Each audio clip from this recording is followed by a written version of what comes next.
Olá, meus amigos. Que alegria tê-los aqui.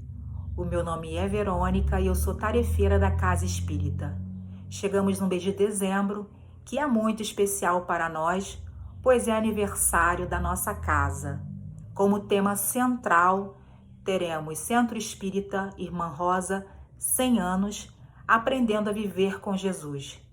E para celebrar, teremos aqui a querida Geise Castro, que também é colaboradora da casa, com o tema A Parábola do Filho Pródigo. Mas antes, eu farei a nossa página e a nossa prece inicial. E a página de hoje é do livro Palavras de Vida Eterna, de Chico Xavier, pelo Espírito Emmanuel, capítulo 97, Pai e Amigo. É possível que essa ou aquela falta te sombreie o coração, impelindo-te ao desânimo. Anseias respirar a fé pura, entregar-te ao místeres do bem, contudo, trazes remorso e tristeza. Dissipaste as forças da vida, extraviaste votos santificantes, erraste, caíste na negação, qual viajor que perdesse a luz. Entretanto, recorda a providência divina a reerguer-te. O amor de Deus nunca falta. Para toda ferida haverá remédio adequado. Para todo desequilíbrio aparecerá o reajuste. Fixa-te no ensinamento do Cristo, enunciando o retorno do filho pródigo. O reencontro não se deu em casa, com remoques e humilhações, para o moço em desvalimento. Analisando-o no caminho de volta, e quando ainda estava longe, o pai, ao vê-lo, moveu-se de íntima compaixão e, correndo, lançou-se-lhe ao pescoço e o beijou. O pai não esperou que o filho se penitenciasse o rojo, não exigiu escusas, não solicitou justificativas e nem impôs condições de qualquer natureza para estender-se os braços. Apenas aguardou que o filho se levantasse e lhe desejasse o calor do coração. Vamos orar, meus irmãos. Divino Mestre amado, Pai de todos os irmãos, amigo misericordioso e amigo, olhai por mais esse encontro, olhai por nós neste momento, fazendo com que as palavras da amiga Geise alcance cada coração e que a bondade divina, juntamente com a espiritualidade amiga, auxilie. E nessa união de mentes e corações sequiosos de amparo, o amigo Jesus esteja conosco, sempre e em todo momento, quando necessitamos, quando mais precisamos do seu amparo, nos protegendo, nos acolhendo. Esteja sempre conosco, amado Mestre, que assim seja. E agora, vamos ouvir a Geise. Olá, meus companheiros de caminhada, muita paz para todos nós no dia de hoje, que tenhamos a vontade de estarmos entrando em contato com aquilo que trazemos de melhor de pensamentos e de sentimentos para assim melhor vivermos. No dia 2 de dezembro, o CEIR comemorou seu aniversário de 100 anos, podemos assim dizer, 100 anos consolando corações, iluminando almas, aclarando consciências, promovendo a oportunidade de conhecermos sobre as verdades celestes e assim aprendermos a viver com Jesus. No dia de hoje estaremos refletindo sobre a parábola do filho pródigo, no seu viés do autoencontro, despertar da consciência divina. Escolhemos fazer um recorte nessa parábola para analisarmos o retorno do filho pródigo à casa do pai. Narra o evangelista Lucas em seu capítulo 15, versículo de 11 a 32, esse belo ensinamento que o Cristo nos deixou. O evangelista João, em seu capítulo 3, versículo de 22 a 30, traz uma fala de João Batista muito importante para ajudar nas reflexões do dia de hoje. Convém que ele cresça e eu diminua. Podemos assim entender que amplie o eu divino dentro de nós e, consequentemente, o eu egóico vá diminuindo. Continuando com o evangelista João, indo para o seu capítulo 10, versículo 10. Eu vim para que tenhas vida e vida em abundância. É justamente no momento em que o filho pródigo lembra que na casa do pai havia fartura, a vida era em abundância e ele ali, naquele momento, ele se encontrava em penúria e tinha ali sede da água viva. Quem beber dessa água não terá sede, traz João em seu capítulo 4. Podemos assim dizer que o filho pródigo sentia sede da água viva e sentia fome de espiritualizar-se. É nesse momento do despertar que inicia o retorno à casa do Pai. Foi nesse momento que ocorreu o ponto de inflexão. A partir daí se dá a ascensão do ser. Foi assim também com Saulo. Caiu do animal, encontrou o seu ponto de inflexão e a partir daí entrou no processo do homem novo, o apóstolo do Cristo. O filho pródigo vai nos oferecer ótimas reflexões sobre esse processo. 2 fatores se fazem necessários: a espiritualidade e a religiosidade. Espiritualidade é encontrarmos um sentido para a vida, é a busca da nossa essência interior. E o porquê que é importante?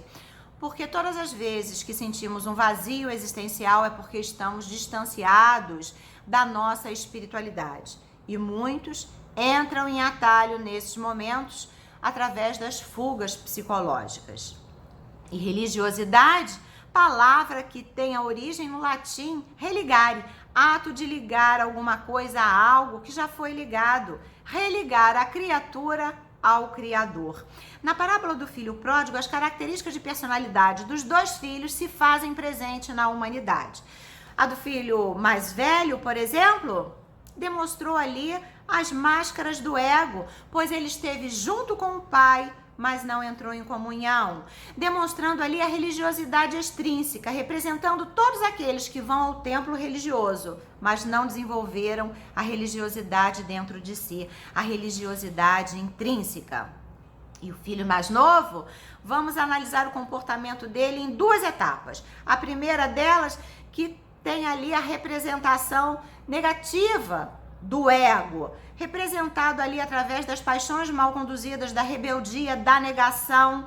Escolheu viver afastado do pai, esteve repleto de orgulho, egoísmo, prepotência, arrogância, dentre outros vícios. A segunda etapa é a fase que estaremos refletindo no dia de hoje. Aqui, então, fizemos um recorte para analisarmos melhor. E encontramos aqui 4 momentos. O primeiro deles foi o autodescobrimento, onde ali ocorreu, ele encontrou seu ponto de inflexão, o que permitiu um autoconhecimento. Somente assim é possível a autotransformação, que será através dela que vai ocorrer o retorno à casa do Pai. Trazendo agora Leon Denis para nos ajudar através da sua belíssima obra O Problema do Ser e do Destino, juntamente com Paulo, o apóstolo, na questão 1009 do Livro dos Espíritos, fica assim: a alma está destinada a tudo conhecer, a tudo adquirir e a tudo possuir. Gravitar na direção da unidade divina, este é o objetivo da humanidade. Para atingi-lo, 3 coisas são necessárias: a justiça, o amor e a ciência. E 3 coisas lhe são opostas e contrárias: a ignorância, o ódio e a injustiça. Nós sabemos que o princípio inteligente se elabora, se individualiza pouco a pouco e se ensaia para a vida. Chegando no período da humanidade, adquire consciência sobre si, responsabilidade pelos seus atos e está pronto para novas experiências. Podemos fazer 3 escolhas para essas novas experiências. O caminho do desamor, representado ali pelo filho pródigo. O caminho do pseudo-amor, representado pelo filho mais velho. Ou o caminho do amor, que é o caminho assertivo, que é a porta estreita. E Jesus disse então na parábola do filho pródigo, que o filho mais novo disse ao pai: Pai, dá-me a parte da fazenda que me pertence. O pai é equânime, repartiu a fazenda para os 2 filhos. O filho mais novo, o pródigo, apropriou-se ali de todos os seus bens e partiu para uma terra longínqua, afastou-se do pai.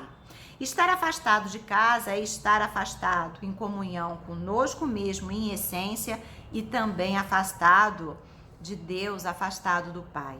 Observamos também que o pai em nenhum momento tentou impedir que esse filho fosse para a terra longínqua, porque o pai respeita o livre-arbítrio e ele sabe que esse afastamento é algo temporário, porque estamos destinados à felicidade. Vamos adquirir a consciência da unidade. O nosso mestre nos disse: eu e o pai somos um. O meu alimento é fazer a vontade do pai.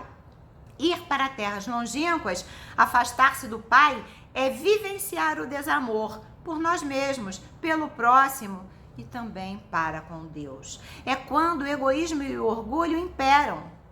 É quando damos vazão aos desejos egóicos e fazemos então culto ao materialismo. A grande questão que precisamos refletir: estamos servindo a quem? Porque o tempo todo nós estamos servindo a alguém ou a alguma coisa. Nós não podemos servir a 2 senhores. Ou vamos servir a Deus, estando em comunhão com o Pai, ou servir a Mamon, afastando-se do Pai e vivendo dissolutamente. Voltando à parábola, e havendo ele, o filho pródigo, gastado tudo, houve naquela terra uma grande fome e começou a padecer necessidades. Aqui temos algo interessante, porque é uma questão de tempo. Cedo ou tarde vem a carência. Chega a fome da alma, a fome do amor, a fome espiritual, a necessidade de espiritualizar-se, a sede da água viva. E quando se bebe dessa água, o homem sai da sintonia da morte existencial, das fugas psicológicas, das ilusões, da transitoriedade da vida. Todo abuso traz consequências, traz carências. A carência espiritual é a maior de todas. E Jesus continua nos oferecendo belíssimos ensinamentos. E diz que o filho pródigo padecia. Chegou então um cidadão daquela terra e mandou que ele fosse para seus campos apacentar os porcos. Nós sabemos que os hebreus não comem carne de porco. Para eles se trata de um animal impuro. Mas o filho pródigo estava em terra longínqua. Lá se comia carne de porco. Então ele foi tratar os porcos. Para um hebreu nada poderia ser pior. Então olha a lição que o mestre está querendo nos dar. A que ponto nós podemos chegar?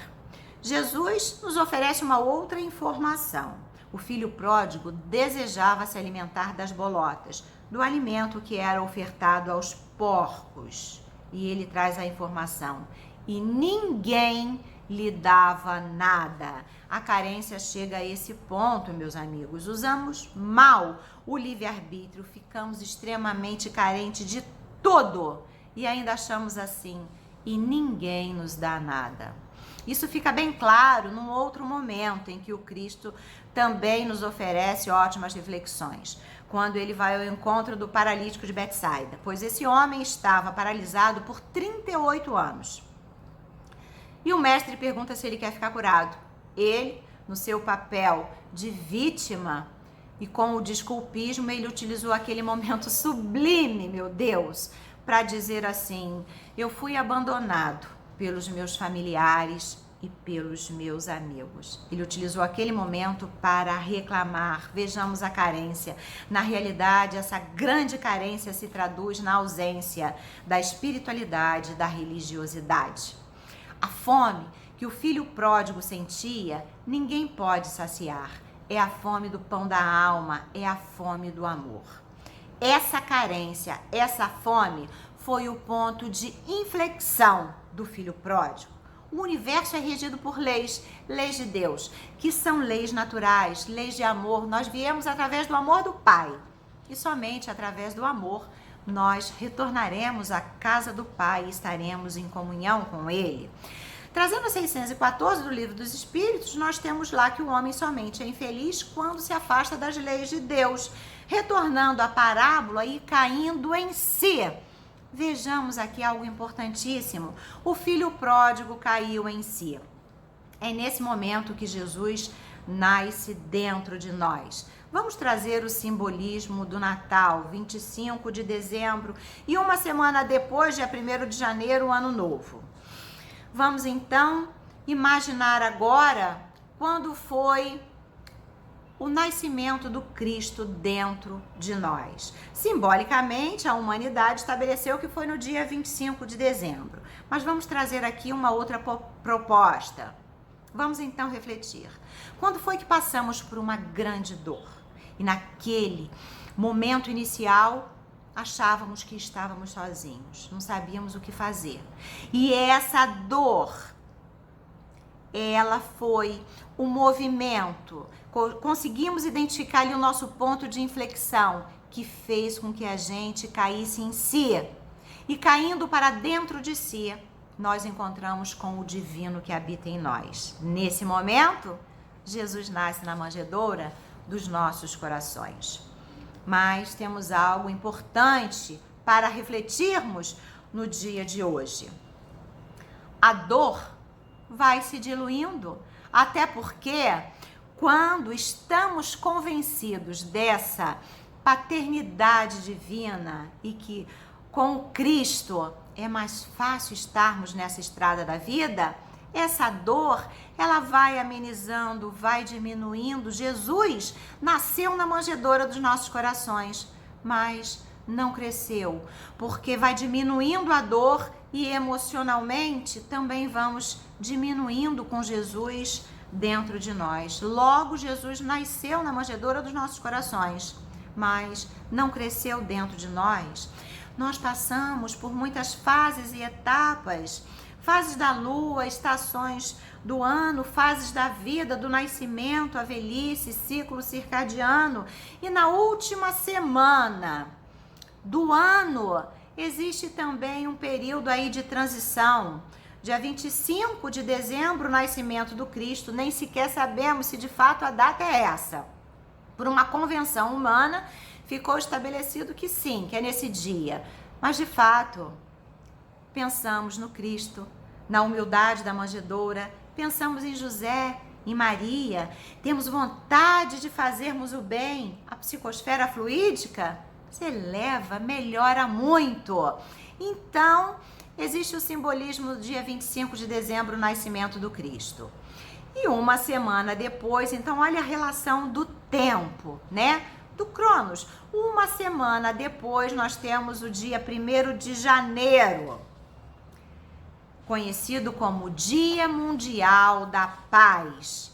Vejamos o que o evangelista João vai trazer para a gente em seu capítulo 14, versículo de 27 a 29. Deixo-vos a paz, a minha paz vos dou, não vos dou como o mundo a dá. Não se turbe o vosso coração, nem se atemorize. De que paz é essa que Jesus nos fala? Podemos assim imaginar de espiritualizar-se, buscar um sentido para a vida. E por que buscarmos um sentido para a vida é de fundamental importância. Temos essa resposta também através do nosso Mestre Jesus. E quem vai trazer para a gente é João, em seu Evangelho, no capítulo 13, versículo 33. No mundo tereis aflição, mas tende bom ânimo, eu venci o mundo. Vamos trazer Viktor Frankl para ajudar nas reflexões do dia de hoje. Passou por uma experiência dolorosa em campos de concentração. Trouxe em seu livro, Em Busca do Sentido, ótimas reflexões através de suas lentes. Lá, compreendemos a importância da transcendência do ser, a importância do fazer o bem, fica claro que o prazer e o poder são da transitoriedade da vida, da horizontalidade do mundo, e que a transcendência do ser se refere na busca de um sentido, fazer o bem. Observamos também, através de vários exemplos que ele narra, podemos assim imaginar que existem várias formas de fazer o bem. Escolhemos trazer aqui 4, que vamos associar no dia de hoje, que tem a ver também com a maturidade emocional e moral do ser. Então, o primeiro grupo de pessoas são aquelas pessoas que fazem o bem para ficar bem na fita com Deus. Eu vou ajudar o próximo, porque na hora que eu precisar de um bem, eu vou pedir, Deus vai proporcionar o que eu quero, porque eu ajudei o outro, eu ajudei o próximo. O segundo grupo, a segunda possibilidade, são aquelas pessoas que estão no estágio de que eu vou fazer um bem para uma pessoa, porque eu imediatamente quero receber um outro bem. É a barganha. A terceira possibilidade, o terceiro estágio ali, são aquelas pessoas que somente conseguem fazer o bem para os seus, aos que pensam exatamente da mesma forma, aos da mesma crença. E a quarta possibilidade são aquelas pessoas que fazem o bem pelo bem, que vai totalmente ao encontro do que aprendemos na doutrina dos Espíritos. E agora vamos trazer a 642 e a 643 do Livro dos Espíritos. Nós temos lá que não basta que não façamos o mal, é preciso que façamos o bem. E somente uma pessoa cega pelo egoísmo perde a oportunidade na relação diária com o outro de ser útil e de praticar a caridade. Voltando ao simbolismo do período do Natal e do Ano Novo, dia 1º de janeiro, Dia Mundial da Paz. Qual foi a paz que Jesus nos trouxe? Podemos assim imaginar, né? Seguir na caminhada da vida e fazendo da nossa meta existencial um caminho para nos conduzir à verdade e assim estarmos na sintonia da vida em abundância espiritual, em comunhão com o Pai, vivendo suas leis e, sobretudo, sentindo sobre elas. Pratique e viverás, nos disse o mestre há 2020 anos atrás. O ponto de inflexão proporcionou a busca no sentido da vida. Na casa do Pai havia a abundância. Nesse momento veio a esperança. Cristo trouxe um convite para todos aqueles que choram, que sofrem e que sentem dor. Meus amigos, para todos nós nesse momento. E o Cristo então disse nesse convite: venha, vinde a mim. O filho pródigo aceitou esse convite do Cristo e encontrou um sentido para a vida. A sua verticalização ocorreu através da espiritualidade e da religiosidade. E ter um sentido na vida no âmbito da espiritualidade e da religiosidade é pensar, sentir e agir com base no que vem a ser o bem, o belo e o digno, em total sintonia com o sentimento amor. Madre Teresa disse que em qualquer relação, aquilo que eu faço ao outro, antes de chegar no outro, primeiro eu fiz a Deus, eu fiz ao Pai do céu. Retornando aos ensinamentos do mestre, ele nos diz na parábola: levantar-me-ei. É o filho pródigo, então, pensando, né, no plano das ideias. Levantar-me-ei e irei ter com o meu pai. Ou seja, levantar, aumentar, elevar a psicosfera fluídica. Podemos, assim, imaginar chegar no neocórtex. Ideais e metas superiores na sintonia do terceiro andar da casa mental que André Luiz traz no Mundo Maior, na belíssima obra em que ele traz para a gente psicografia de Chico Xavier. Ideais e metas superiores, na realidade, é termos atitude, é um ato de auto-amor, é ir ao encontro. As virtudes do Cristo. O filho pródigo entendeu o vinde a mim. Como centelha divina, nós temos os recursos internos para esse processo de reeducação, reabilitação e de retornarmos à casa do Pai. O filho pródigo agora vai nos oferecer o seu método para esse reencontro e comunhão com o Pai, que é o objetivo maior desse método que ele vai nos oferecer. E a primeira etapa desse método está no plano das ideias. Vejamos. Dir-lhe-ei, Pai, pequei contra o céu e perante ti. Então ele vai dizer isso ao Pai, está no plano das ideias. Na 621 do Livro dos Espíritos, nós temos lá que as leis de Deus estão gravadas na consciência. Caindo em si, ele percebeu e refletiu sobre esse afastamento. Segunda etapa do seu método, já não sou digno de ser chamado de teu filho, fazei-me como um de teus trabalhadores, ou seja, desceu do nível de exigências, humildou-se, faz parte desse processo, trazendo a belíssima obra de Kardec, Céu e Inferno, Código Penal da Vida Futura, item de número 8, nós temos lá o arrependimento, a expiação e a reparação, que faz parte desse roteiro em que ele está nos oferecendo através do seu método. Será um retorno, então, ficando bem claro aqui, essa reparação através do trabalho. Ele sabe que ele precisa ser um trabalhador, mas vamos identificar qual trabalho vai ser? Trabalho-ação, que é diferente do trabalho-serviço. O trabalho-ação é aquele que eu me transformo. Consequentemente, eu me transformando, o meio em que eu estiver inserido numa visão sistêmica vai se transformar também. Diferente do trabalho-serviço, que eu estou com um olhar externalizado, querendo modificar o meio e o outro. Temos também algo importante para refletir nessa parábola. O filho pródigo era o mais novo. Olha aqui um outro simbolismo. Menos experiências. O tempo é um verdadeiro tesouro.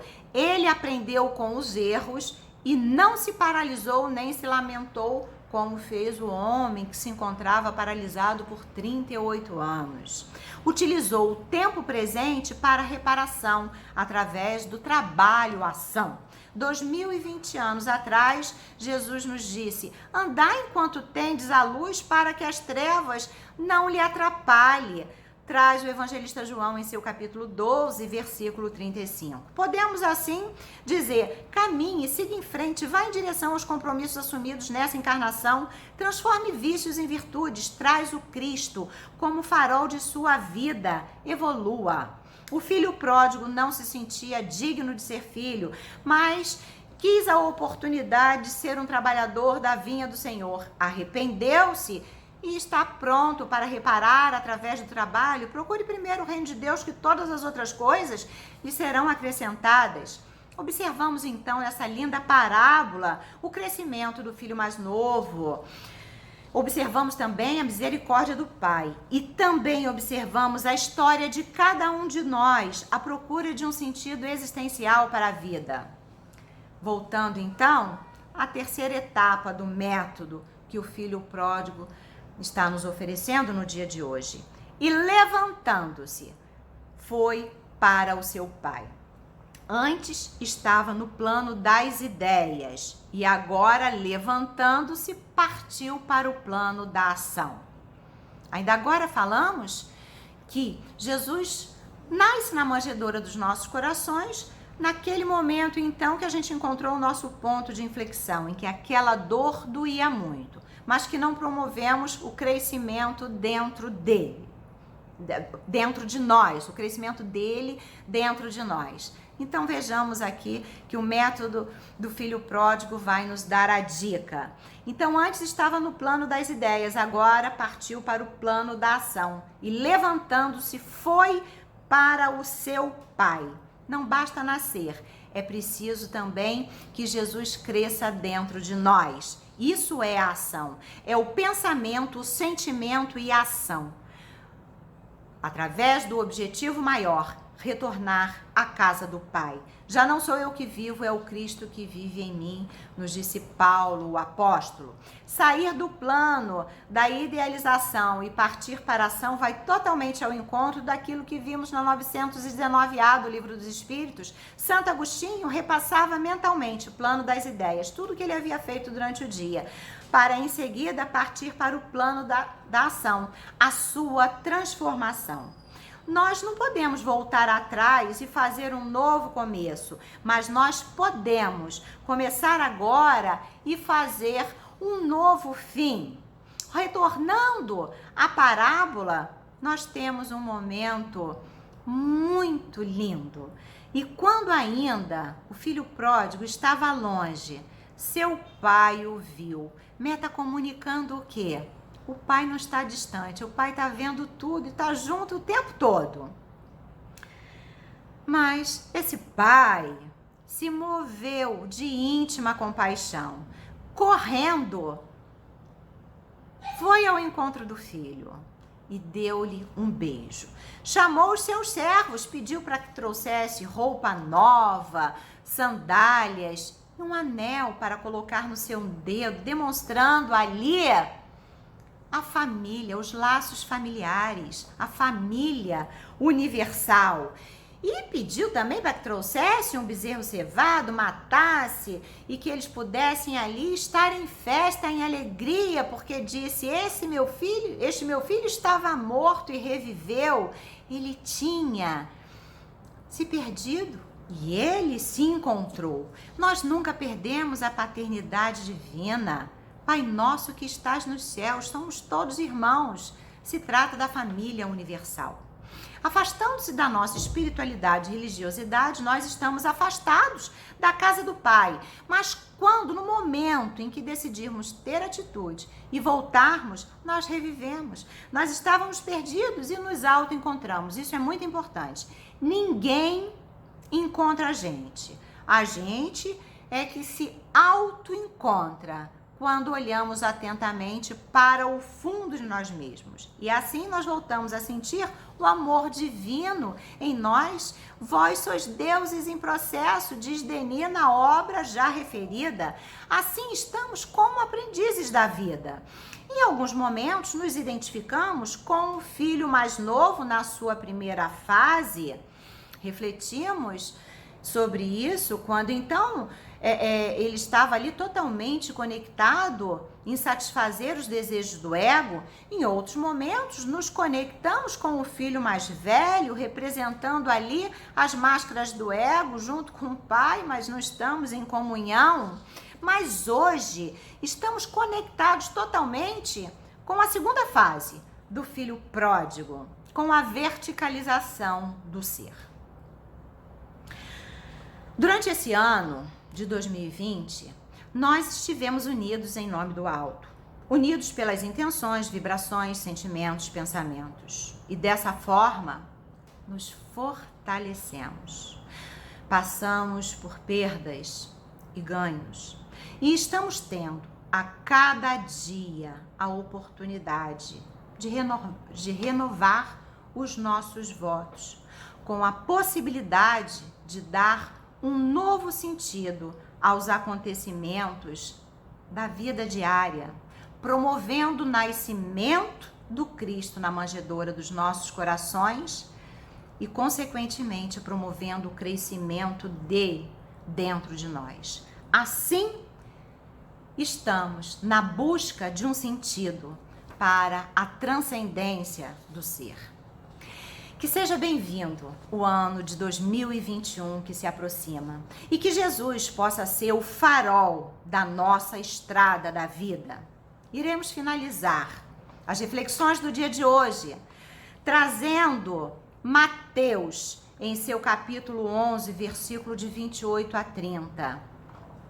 Porque Jesus vai falar agora as nossas emoções e vai dizer assim para todos nós nesse momento: vinde a mim, todos os que estáis cansados e oprimidos, e eu vos aliviarei.